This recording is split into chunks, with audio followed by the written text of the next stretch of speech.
Welcome to part 3 of the narcissism analysis on Zanab Jaffries from Love is Blind. So far, Zanab has accepted a marriage proposal from Cole, but they've spent a lot of time arguing, most recently because Cole told another woman that he was attracted to her. I don't know how much time has elapsed since this argument, but it looks like this could be the next evening. It's a long conversation, so I'll skip to the more salient points. I have a thing for you. Thank you. I'm sorry. I'm really sorry. I am sorry. I am very, very sorry. I'm sorry. I'm very sorry.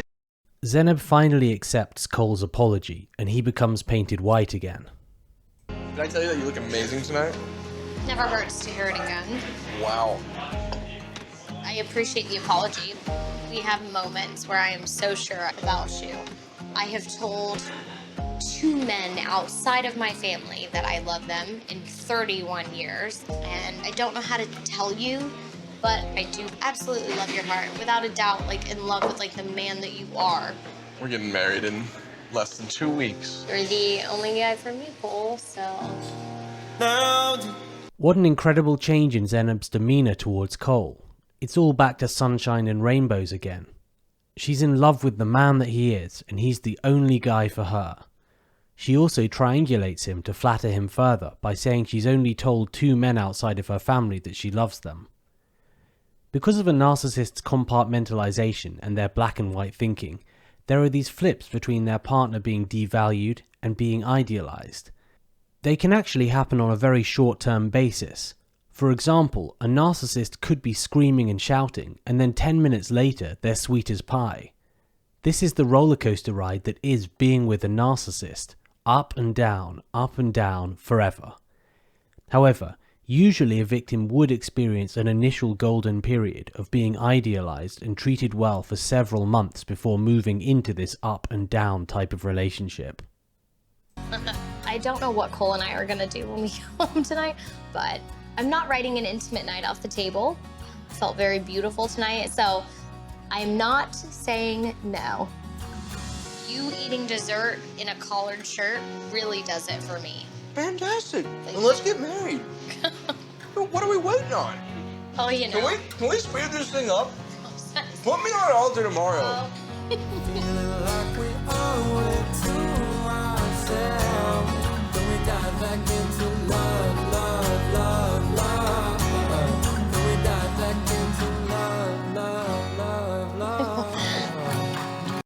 The next day, Zanab and Cole go to attach a padlock to a bridge to symbolize their love, which is fairly uneventful, apart from Cole pretending to drop the padlock in the river and Zanab overreacting and going into I told you so mode. Then Cole breaks some news to Zanab that his family won't be at their wedding because they don't agree with him being on the show. He's clearly going through an emotional struggle with this. On a serious note, I spoke to my parents and they were like, we'd love to meet her. We just feel like we'd love to meet, say, once y'all are married. And they are okay meeting me after we are married. 100%. And your heart is at peace with that. It's not ideal. I wouldn't have drawn it up that way. I don't want to do that. Right. I'd much rather have them there, but yes, Sure. That's something that we actually talked about. Is I'm like, y'all do realize that I'm having a wedding and y'all aren't gonna be there. So it's yes, we understand that. Okay. And I know that's hard for you. I know you want to meet them before the wedding, but in some ways, it's like I have their blessing now. I've certainly always imagined, my groom's family being there for sure. So it's definitely not what I ever, imagined. Or I guess would have, really hoped for in an engagement or a wedding. In Zanab's situation, someone with emotional empathy would be upset that their partner's family wouldn't be at their wedding. However, they'd realise that this must be even harder for their partner. They would probably offer some kind of emotional support, and certainly not want to add to their partner's worries. Notice that Zanab not only doesn't offer any emotional support, Okay. but she adds to Cole's worries, attempting to make him feel sorry for her and guilty using a pity play. It's definitely not what I ever, imagined. Or I guess would have, really hoped for. Lack of emotional empathy. Narcissists hate giving emotional support. When you're upset about something, subconsciously, a narcissist thinks you're weak and pathetic. It irritates them. Especially if you're upset about something other than the narcissist. All that precious emotional fuel pouring out of you that should belong to the narcissist, it's being wasted on something else. This is why, if you're being devalued by a narcissist, they'll provoke you, saying something like, "Ugh, you're pathetic," or "I'll give you something to cry about," or "You only care about yourself, it's much worse for me." Now you're upset with the narcissist, and the fuel is flowing in their direction. Much better. Of course, narcissists that operate a facade, that is a mask that tricks people into thinking they're a good person, will reluctantly show emotional support in some situations. Perhaps if you're a friend or a colleague or a partner who's in the golden period, that is the period before the abuse starts. Now we skip forwards to Zanab and Cole after they've been to a dance instructor to practice their first dance. They're discussing their upcoming wedding. I am mad about you, so... Cool. Dear friend, I'm in love I will with accept that, you. thank you. I think the last few days have made it very easy for me to imagine wedding day. It's like literally like I have something to celebrate now instead of miss, and that just makes me happy. So dear love, won't you hold me close? I'm still an easy yes, is this what you're telling me? I'm telling you, the last few days have made Don't it lie you to an me. easy yes. Crazy. Yeah, no, seriously. I'm still an easy yes. Yes, you are an easy yes. So Cole has spent the last few days painted white, which means everything about him's great in Zanab's eyes, and the wedding will go ahead. We skip to Zanab and Cole having a date on a boat. I knew there was potential in here. I mean, obviously you're a good man anyway, but potential for like husband material, and I've just seen a lot more of it lately. Zanab is so grandiose here. She sounds like an X Factor panelist, condescending to pronounce judgment on Cole. Her mindset is almost, "Yes, you've been a good little dog jumping through my hoops, and you've even shown you have potential to be good enough to be my husband." This is in line with a narcissist's perspective of viewing others as objects, appliances that only exist to provide things for the narcissist. This shows a sense of entitlement. Husband material, and I've just seen a lot more of it lately. It's so stressful. You do stress me out quite a bit, but I love you enough to deal with it. When Cole says, "so stressful," he clearly means that being judged by Zanab like this is stressful. But instead of acknowledging this and empathizing with him, Zanab springboards off it to turn the tables and say how he stresses her out. This is a deflection, feigned misunderstanding, accusation, projection, and judgmentalism. It also shows her lack of empathy. Then she shows false martyrdom, something mid-range narcissists often do. "I love you enough to deal with it." It's rejecting accountability for her part in any of the issues they've faced. He's stressing her out, and she's nice enough to deal with it. Are you stressed to call me your husband? No. And I think that each day I feel like I love you a little bit more. And each day I'm like, oh, he's easier to live with. Each day I'm like, you like slowly slide into like husband instead of like fiance. So Cole is still very much painted white. I skip some pappy talk about how well they're doing together. I love you.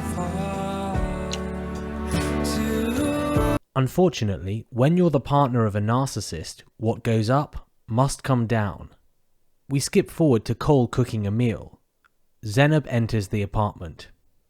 So I'm making chicken, broccoli, sweet potato fries, and Brussels sprouts. You want some wine? Oh, what kind of question is that? Of course I want some wine. Yes, ma'am. Where is that soap? I'm excited you're finally cooking for me. You said you were going to for so long. Zanab's first reaction to Cole doing something nice for her is to passive-aggressively criticize him for not doing it sooner. This demonstrates her sense of entitlement and lack of empathy. Looking a gift horse in the mouth is a common reaction from a narcissist when you're being devalued. Bringing this up allows Zanab to assert control over Cole and provoke a reaction. It's the effort that counts. Okay, sounds good. Can I have a stemmed glass, Yeah. please? Thank you. So, fun fact, you put white wine in a stemmed glass because a hand around this warms it up. So you drink white in a stem so you don't touch it. She's asserting control by ordering Cole around. She's haughty and patronizing in the way she puts her supposedly fun fact across. I'm a sophisticated man. After all these lessons on wine, what can I say? You started the chicken early. Aren't the potato fries going to take ages? She's finding fault and criticizing, her way of asserting control and provoking a reaction. She's starting to overstep boundaries. This is his meal he's supposed to be cooking. Yeah, we'll eat them after everything. That's how I always do it. What are you doing to this chicken? Interrogation, another assertion of control. We're beginning to see how an activity like cooking can turn into a nightmare with a narcissist as they use it as a way to assert control over you. How do you flip 3 at the same time? Oh, I did it! Perfectly flipped. Why don't That you was just miraculous. use like tongs or something? Finding fault to assert control and provoke a reaction. Because that was more cool. You like literally flipped it. Do you have it? And then you looking for this? Yeah, why aren't you holding it where the raw bit is? You've been hired. This was meant to be you cooking for me, babe. More fault finding to assert control and draw fuel. Zanab then complains that this was meant to be Cole cooking for her. This is contradictory behavior. She decided to jump in and take charge of the cooking when she wasn't needed, and now she's complaining about it. What do you charge per hour? This is a very white, not seasoned piece of chicken. Please season it. Alright. Let me help you out there. We don't need any more on this side. Nope. Cole has gone from cooking the meal to being ordered round like a child, which is a direct assertion of control from Zanab. This shows her sense of entitlement, lack of boundaries, and lack of empathy. The narcissist always thinks they know best thanks to their sense of superiority. Compare this to how a non-narcissist, somebody who has empathy and respects boundaries, might react to the situation. They may think, well, he's not a great cook, but he's trying to do something nice for me, and he's an adult. I'll let him do it his way. Plus, I'm hardly in a position to start telling him what to do after only knowing him for a few weeks. This needs 3 minutes. Oh, that's hot. It's steaming. Please don't burn the top of your mouth. It's reached the point where Zanab's policing what Cole, a 26-year-old man, can put in his own mouth. Assertion of control and lack of boundaries. Being a narcissist, she doesn't have empathy and doesn't actually give 2 hoots about whether he burns his mouth. It's just another excuse to control him and tell him what to do. This constant level of micromanaging from a narcissist is so damaging over time because the victim ends up walking on eggshells, trying to avoid doing things that trigger the narcissist's anger, second-guessing themselves, getting into a frenzy when they think they might be doing something the narcissist won't like. In the end, it's pointless. The narcissist is doing it because they want to control you and draw fuel from your reaction. You can't possibly please them in the long run. What are these? Oh, you found my... Check this out. I forgot to tell you. Oh my gosh, with cooking chicken. What is wrong with you? Thank you. Are you mad? I'm not mad. Denial, the narcissist's first line of defense when accused of something. It's clearly a lie because she is angry. Okay. You don't know how to have fun. Do you want some garlic salt? Deflection. I want you to be You less stress me. ratty, Nice. miss. I think you should pick your words very carefully. Wedding day will be here really soon. Are you wearing a black? Cole calling Zanab bratty threatens her sense of control because it's a criticism of her. She reasserts control using triangulation and threatened loss, telling Cole to pick his words very carefully because the wedding day will be there soon. The implication being that if he's not nice to her, she might say no. Narcissists will often use this manipulation as a way to control their victims. For example, by implying they might leave their partner for somebody else, or threatening to cut their son or daughter out of their will, or reminding their employee that their annual performance review is coming up. In Zanab's case, it's also a rejection of accountability because she's not allowing any discussion of her behavior. In a healthy relationship, if your partner told you that you were being bratty, you might say, "Why? What am I doing?" and listen to them. Being a narcissist, Zanab must reject criticism and accountability almost with a knee-jerk reaction. She feels entitled to do whatever she wants, including ordering Cole around, but as soon as he says something back, he's threatened and shut down faster than you could even blink. This wraps up part 3 of the analysis. Please subscribe to my channel for further parts.